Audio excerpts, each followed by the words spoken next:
Hello दोस्तों, आप सभी का प्रायशः यूट्यूब चैनल में स्वागत है। आज हम इस वीडियो में कवर करेंगे chapter number 2 parallel lines and transversals. So transversals और पैरेलल लाइंस ये हम पहले जान लेते हैं। लेट्स रिकॉल में दिया है the lines in a same plane which do not intersect each other are called parallel lines. जो लाइंस एक दूसरे से कहीं ना कहीं कितने भी एक्सटेंड किए हमने, अभी यहाँ पे देखो एरो है यहाँ पे और यहाँ पे भी एरो है, हमने ये इनफाइनाइट मतलब कितना भी हमने एक्सटेंड किया, दोनों लाइंस, दोनों एल और एम, ये जो दो लाइन हमें दिए तो ये एक दूसरे से कहीं भी इंटरसेक्ट नहीं हो रहे। और अगर हम दूसरी अगर भाषा में बात करेंगे, मतलब दूसरे तरीके से अगर हम बात करेंगे, तो अगर एक पॉइंट किसी भी एक लाइन पे अगर हम लेते हैं तो उस पॉइंट से कम जो डिस्टेंस रहेगा दूसरे लाइन से, मिनिमम डिस्टेंस, ऑटोमेटिकली मिनिमम मतलब ये परपेंडिकुलर ही आएगा। ओके, ये मिनिमम है। Minimum distance will be always be equal at throughout at any point. अगर इस पॉइंट से ये डिस्टेंस जो है वो भी अगर हमने इस पॉइंट से भी मेजर किया तो ये सेम ही आएगा। इसका मतलब दोनों लाइंस में अगर इक्वल डिस्टेंस मेंटेन है थ्रू आउटली मतलब हमेशा के लिए कहीं भी मेजर किए, तो हम उन दोनों लाइंस को पैरेलल लाइंस कहेंगे। ओके, इसका बेस्ट एग्जांपल है रेलवे ट्रैक्स। ओके, जो अपने हमेशा अपने अगल बगल में दिखाई देता है। दूसरा और एक एग्जांपल है टेबल, जो अपने पास परफेक्ट टेबल आपने देखा होगा। तो टेबल्स के जो रेक्टेंगुलर टेबल है, समझ लीजिए, तो ये जो टेबल्स का this edge and this edge, ये दोनों एज जो है वो पैरेलल है। ये जो साइड के जो एज है वर्टिकली, ये दोनों एज अगर ये भी लाइन अगर हमने कंसिडर किया तो ये भी दोनों पैरेलल है।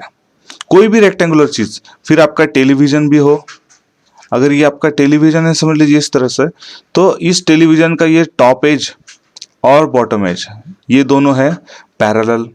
साइड के जो दोनों एज है ये भी है पैरेलल। तो ये उसके परफेक्ट एग्जांपल्स हम कह सकते हैं। होपफुली आपका ये पहले के क्लास में ऑलरेडी हो चुका होगा। जस्ट फॉर रिकॉल पर्पस हमने यहाँ पे एक बार मैं एक्सप्लेन किया। अभी चलते आगे लेट्स लर्न में। तो लेट्स लर्न में हम इस चैप्टर से हम पढ़ने वाले ट्रांसवर्सल। ट्रांसवर्सल मतलब क्या है? ये रहता है लाइन, ट्रांसवर्सल लाइन। कौन सी लाइन ट्रांसवर्सल हम कहेंगे? अगर एक लाइन साइड में, अगर एक एग्जांपल दिया है, देखिए एल एक लाइन है। ओके, ये अगर एक लाइन दो लाइंस को इंटरसेक्ट कर रही है अलग अलग पॉइंट्स पे, ओके, तो हम उस लाइन को कहेंगे ट्रांसवर्सल। एम और एन ये दो लाइंस है, एल लाइन दोनों को इंटरसेक्ट हो रही है। अभी यहाँ पे एम और एन और ये पैरेलल लाइन, इनका क्या संबंध है? तो फिलहाल तो आप ट्रांसवर्सल लाइन समझने के लिए पैरेलल लाइन थोड़ा सा साइड में रख दीजिए। तो एम और एन ये कोई भी लाइंस है, पैरेलल नहीं है, ऐसे ही दो लाइंस हमने खींच लिए। समझ लीजिए मैं ऐसे खींच लेता, ओके, ये एक लाइन है, ओके, यहाँ पे एक लाइन है, और मैंने ऐसे एक लाइन ड्रॉ की जो दोनों लाइंस को समथिंग ये यहाँ पे इस पॉइंट पे और यहाँ पे इस पॉइंट पे क्रॉस हो रही है। तो ये जो लाइन है जो क्रॉस हो रही है इसे हम कहेंगे ट्रांसवर्सल लाइन। ओके, तो ट्रांसवर्सल लाइन क्लियर हो चुका है। यहाँ पे डेफिनेशन हमें अच्छी तरह से दिया है। If a line intersect given two lines, if a line intersects given two lines in two distinct point, दो अलग अलग पॉइंट्स पे, then that line is called a transversal of those two lines. ये जो लाइन है ये transversals of ये two lines, मतलब ये दोनों लाइंस की ये ट्रांसवर्सल है। ओके, आगे बढ़ते हैं। अगर ये लाइन ट्रांसवर्सल दो पॉइंट्स पे यहाँ पे इंटरसेक्ट हो रही है तो क्या हो रहा है? उसके वजह से चार एंगल्स हर एक पॉइंट्स पे क्रिएट हो रहे हैं। अभी देखें, जैसे देखेंगे यहाँ पे ए टी यह एक लाइन है।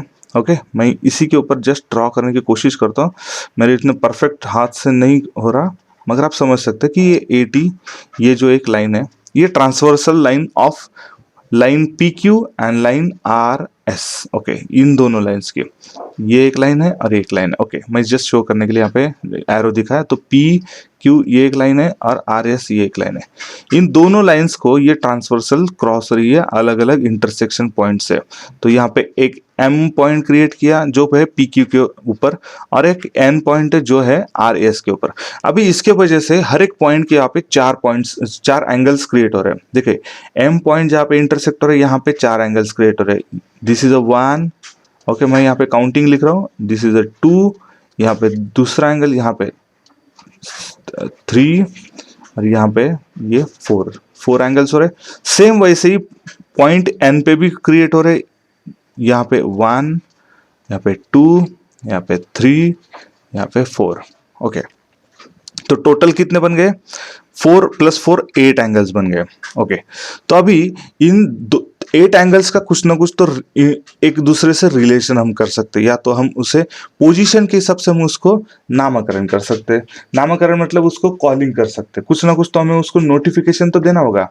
तो हम क्या करेंगे, करस्पॉन्डिंग एंगल्स इस तरह से करें। करस्पॉन्डिंग मतलब क्या? करस्पॉन्डिंग का मीनिंग है, करस्पॉन्डिंग इस शब्द में ही बहुत कुछ है। और यहाँ पे इंटीरियर है, इंटीरियर मतलब अंदरूनी।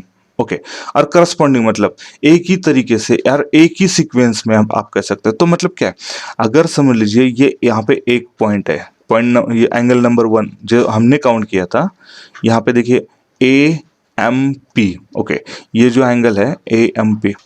ओके अभी मैंने डिलीट कर दिया जो भी मैंने राइट किया था। करस्पॉन्डिंग एंगल्स मतलब देखिए ए एम पी ये जो एंगल बन रहा है ए एम पी, और एम एन आर ये जो दोनों एंगल बन रहे हैं जिनकी जो डायरेक्शंस है वो एक ही डायरेक्शन में आप देख सकते हैं, इंटीरियर एरिया। ओके मगर इनकी जो पोजीशन है वो टूवर्ड्स द, मतलब ये जो लाइन है ट्रांसवर्सल, इसकी वजह से देखिए आप एक ही साइड में है ट्रांसवर्सल के, मगर ऊपर और नीचे की तरफ अगर आप देखेंगे तो दोनों के दोनों अपर साइड में आप कह सकते हैं। ओके तो मतलब एक ही डायरेक्शंस में, या तो हम कहेंगे करस्पॉन्डिंग मतलब एक ही पोजीशन की या एक ही तरह से। ओके तो इन दोनों को क्या कहेंगे हम? करस्पॉन्डिंग एंगल, एक दूसरे से क्या है करस्पॉन्डिंग। उसी तरह से यहाँ पे मैं कलर चेंज कर रहा था पेन का। ओके उसी तरह से ए एम क्यू ये जो एंगल है ए एम क्यू, और एम एन एस ये जो एंगल बन रहा है, ओके यहाँ पे ये जो एंगल बन रहा है तो ये भी करस्पॉन्डिंग है। उसी तरह से क्यू एम एन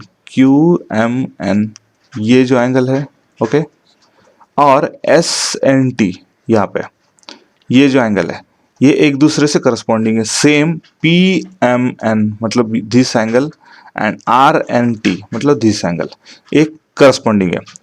करस्पॉन्डिंग मतलब समझ में आया होगा आपको कि एग्जैक्टली आप पोजीशन समझ लीजिए। अभी इंटीरियर मतलब क्या है? इंटीरियर मतलब अंदर के। अभी यहाँ पे देखिए ये जो है दोनों ये एक्सटीरियर है, बाहर में ये। ओके क्योंकि ये लाइन और ये लाइन, अभी हमें लाइंस कंसिडर करना है।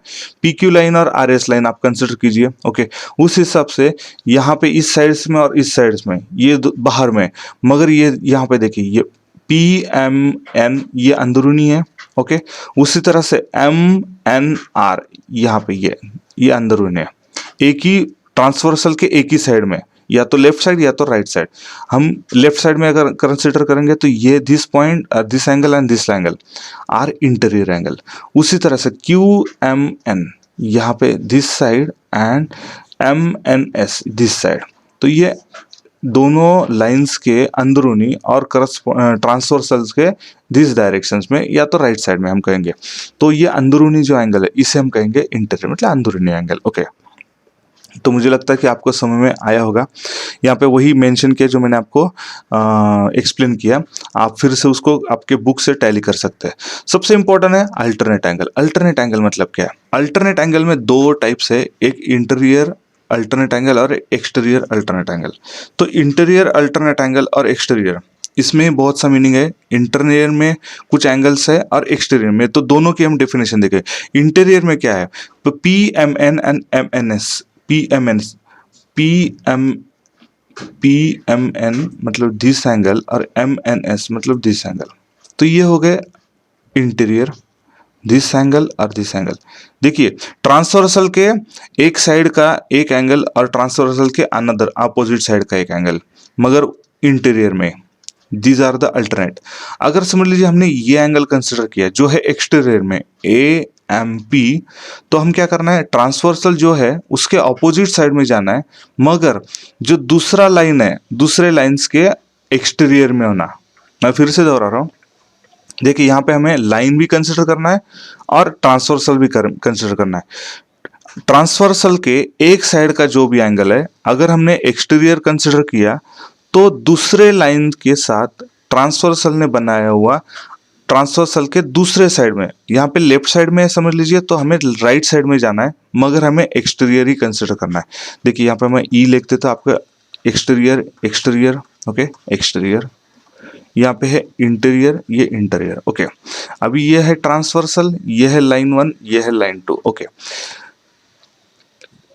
ट्रांसवर्सल के एक्सटीरियर में जो भी एंगल बना है विथ लाइन L1, अगर ये हमने कंसिडर किया तो हमें ट्रांसवर्सल के दूसरे साइड में जाना है, मगर एक्सटीरियर में ही जाना है, ओके। ट्रांसवर्सल के दूसरे साइड में मगर एक्सटीरियर में जो बना है L2 दूसरे लाइन से, मतलब ये एंगल। तो this angle and this angle are the exterior alternate angle. Same यहाँ पे भी ट्रांसवर्सल के एक साइड में अगर हमने राइट साइड में कंसिडर किया एक्सटीरियर, तो ट्रांसवर्सल के दूसरे साइड में मतलब लेफ्ट साइड में हमें जाना है, मगर दूसरे लाइन से बनाया हुआ, तो दिस एंगल्स, तो this and this are the alternative exterior. Same interior में ट्रांसवर्सल के एक साइड में बनाया हुआ इंटीरियर एंगल, तो ट्रांसवर्सल ने दूसरे लाइन से बनाया हुआ दूसरे साइड में इंटीरियर एंगल। देखिए ये दोनों इंटीरियर एंगल, ये अल्टरनेट हो गया, ओके। उसी तरह से this one and this one also interior alternate angles, okay. अभी हम प्रैक्टिस सेट 2.1 देखेंगे। इसमें है question number 1, the adjoining figure each angle is shown by a letter. यहाँ पे हर एक एंगल लेटर से शो किया है, P Q S R W X X और Z Y. Fill the boxes with the help of the figure. अभी हमें सबसे पहले क्या करना है, करस्पॉन्डिंग एंगल देखना है। करस्पॉन्डिंग एंगल्स का हमने देखा है, करस्पॉन्डिंग एंगल्स में ट्रांसवर्सल के एक ही साइड में, आइदर दिस लेफ्ट साइड और either this right side, okay. मगर पहला जो एंगल है वो अगर एक लाइन से है तो दूसरा भी दूसरे लाइन से उसी डायरेक्शन में, अगर एक लाइन के अपर साइड में है तो दूसरा भी दूसरे लाइन के अपर में। अगर मैंने यहाँ पे L1 L2 कर दिया, अभी देखिए आप ध्यान से सुनिएगा, एंगल P यहाँ पे, ओके एंगल P।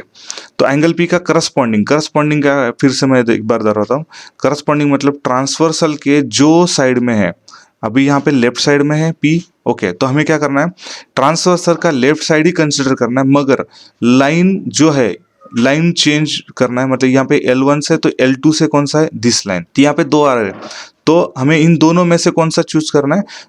अभी P अपर साइड में है L1 के, तो L2 के भी अपर साइड में, मतलब दिस वन दिस साइड। तो यहाँ पे ये सबसे इंपॉर्टेंट है, ट्रांसवर्सल के एक ही साइड में करस्पॉन्डिंग एंगल्स रहते हैं, ओके। और एक ही डायरेक्शन में, मतलब एक ही साइड ऑफ द लाइंस के अपर साइड में, तो ये भी लाइंस के अपर साइड में आएगा। तो P का कौन सा आएगा, W आएगा। सेम Q से कौन सा आएगा, X आएगा, X मतलब this angle and this angle, okay. अभी R से, R कौन सा है, दिस, तो R मतलब यहाँ पे Y आएगा, R मतलब यहाँ पे Y, और S this one is equal to this मतलब Z, ओके। तो ये X है।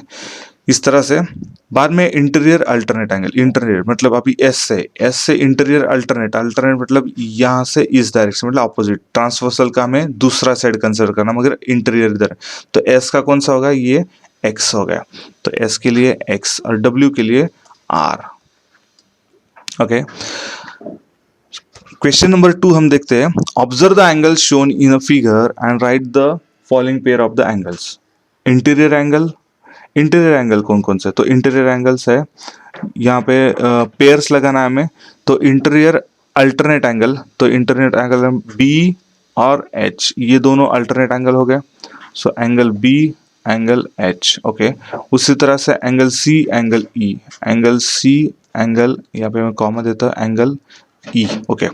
करस्पॉन्डिंग एंगल्स अभी यहाँ पे D है, ट्रांसवर्सल के एक डायरेक्शन में। अभी ट्रांसवर्सल हॉरिजॉन्टल है तो हम up and upper, bottom, down and upper हम कंसिडर करेंगे, मतलब एक साइड कोई भी। तो ट्रांसवर्सल के दिस साइड में D, तो ये भी आएगा करस्पॉन्डिंग ट्रांसवर्सल के दिस साइड में, मगर एक ही लाइन के एक साइड में, तो ये भी लाइन के दिस साइड में। तो यहाँ पे लाइन के दिस साइड है, तो यहाँ पे भी लाइन के दिस साइड, तो H आएगा। तो D and H, so angle D and angle H.